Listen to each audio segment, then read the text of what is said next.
Yemen में जिस भारतीय महिला निमिषा प्रिया को फांसी की सजा सुनाई गई थी, अब उन्हें लेकर एक बड़ी अपडेट आई है।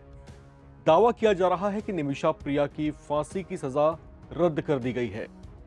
एक अमेरिकी सामाजिक कार्यकर्ता और ग्लोबल पीस इनिशिएटिव के संस्थापक डॉक्टर के पॉल ने यमन की राजधानी सना से एक वीडियो संदेश जारी कर बताया कि निमिषा प्रिया की फांसी की सजा रद्द कर दी गई है। ये फैसला भारतीय कूटनीति, मानवीय प्रयासों और कई अंतर्राष्ट्रीय मध्यस्थों का नतीजा है।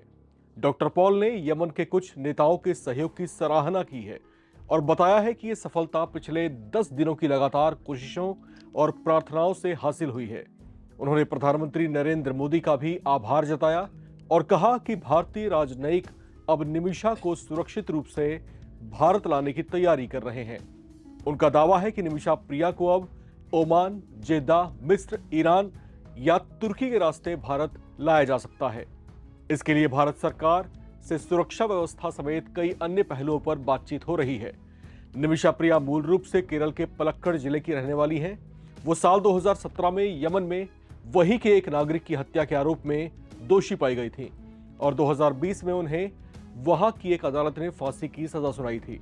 इसके बाद 2023 में यमन के सुप्रीम जुडिशियल काउंसिल ने उनकी अंतिम अपील भी खारिज कर दी थी।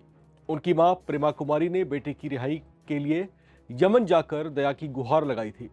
यहां तक कि केरल के एक सुन्नी मौलवी ग्रैंड मुफ्ती ने भी यमन के धार्मिक नेताओं से हस्तक्षेप करने की अपील की थी।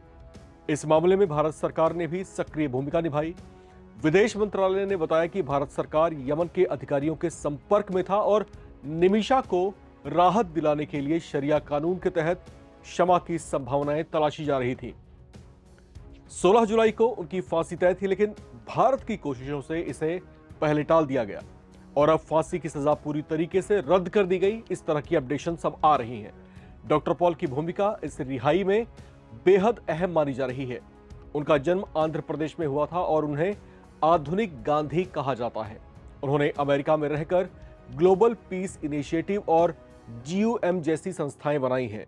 वो अब तक 155 देशों में करीब 2200 से ज्यादा शांति रैलियां आयोजित कर चुके हैं और लाइबेरिया, इराक, भारत, पाकिस्तान जैसे संवेदनशील क्षेत्रों में शांति दूत के रूप में अपनी भूमिकाएं निभा चुके हैं।